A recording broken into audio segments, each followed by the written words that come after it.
have a lot of trouble understanding the mental gymnastics here. Why does the pep walk now? Meghan didn't go to the coronation because it was Archie's birthday, made a whole thing out of this. One would expect, with this much talk, a whole weekend is planned with Archie in mind, the whole shebang. A wonderful party to remember.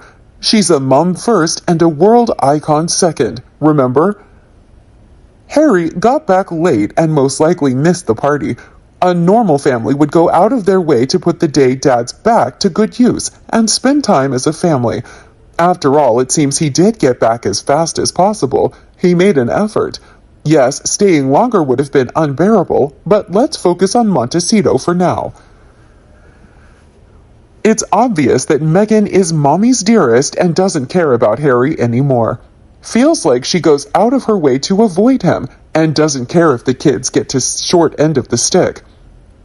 She's busy reinventing herself in a fugly, weird hiking outfit, no less. One of the things I don't understand is why she didn't go with him. I understand the, it's my son's birthday and I don't want to live him. I truly understand that. She could have gone to the UK with the kids and at least have provided him with some support for that ceremony instead of letting him do that walk alone and then going home and having a party for her son and then having a bigger party with his school friends the next weekend. Or they could have asked to take him for some portions of the ceremony and, like William and Kate did with Louis, have him leave for the most boring parts. Because, let's face it, that was a long and often boring ceremony, and no small child should be made to sit through that. She claims to love her husband, but she sends him out to do that alone, with zero support, knowing it would have been hard for him. She contributed to that mess. She helped cause the situation. Own up to it and support him.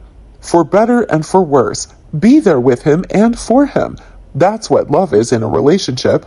When things get hard, when the other is suffering or struggling, or will suffer or struggle through something, you step up and be there with them and for them. Hold their hand through it. Support each other through the bad things.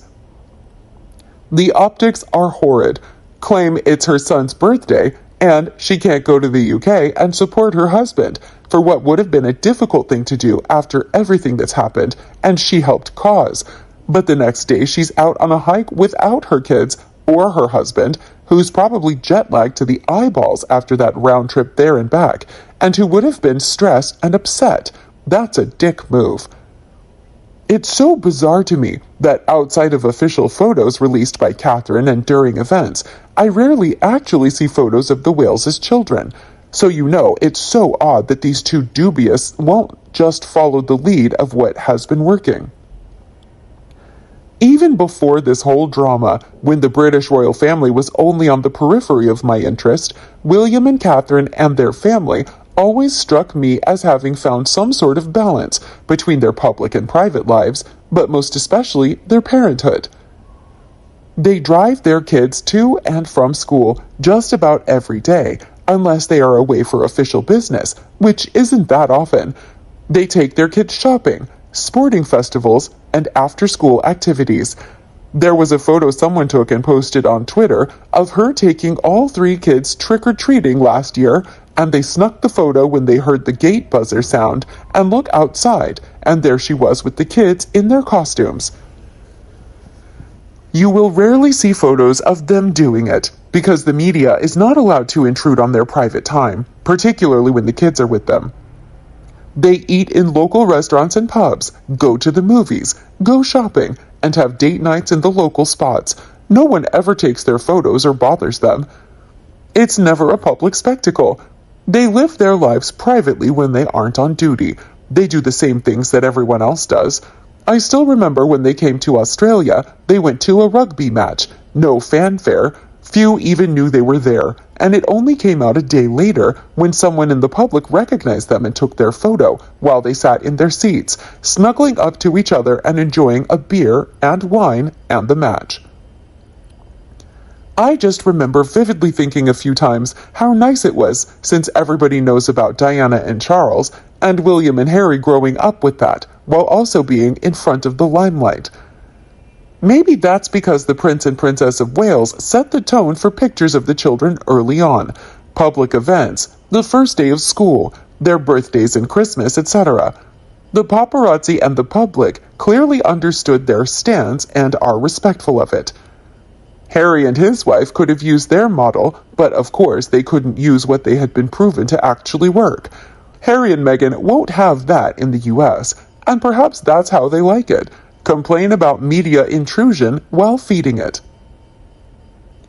The Queen wanted William and Catherine to have more family time than she was able to because of the premature death of her father, yet people called them lazy and still do. Lazy at the job for the time required to have a healthy family. It's the type of laziness everyone should have. I would think it's double as valuable when the family is a part of the future of said job. Everyone knows these years when the children are young, it's crucial that they have time to really parent and the children have some normalcy in their lives. When William and Catherine are king and queen, hopefully they will be grown or nearly so, and their even more dominating jobs in the monarchy will have less impact on their emotional development. Harry seems to be the weakest link in Charles's family. He didn't handle anything about his life or upbringing well, to hear him tell it. There is so much blame on others. I know of too many stories about children of divorce, adultery, the death of one or both parents, being relegated to foster care, etc. So many of them were driven to overcome their obstacles in life, or at least survive decently. Harry never had a true lack of environment to thrive. Harry seems to take every opportunity to blame someone else and inflate the impact of how Diana's death and claimed neglect has been such a never-ending hardship. I call it a tool for him to get attention. Attention-seeking seems to equal a paycheck and a reason to not really become anything in his own right. Then he marries someone who encourages him to feed off of the Diana relationship in the oddest of ways, as they knew she's the person the public adored more than Charles and maybe even Elizabeth. William and Catherine are competition to them, and the people who could contradict much of their stories of who is me. So they plant stories for distrust of the Waleses. For example, it is their fault he wore a swastika to a party. The man is an insufferable dolt, and his choice of bride is one of his other bad decisions. He did do right in that he could use a keeper. He just did that wrong too. What do you think about Meghan Markle's act of abandoning Harry? Let us know your thoughts below in the comment section. We hope you found this video helpful. Don't forget to leave a like, share, and subscribe to the channel if you like it. Thank you for watching this newsletter. See you in the next videos. Goodbye.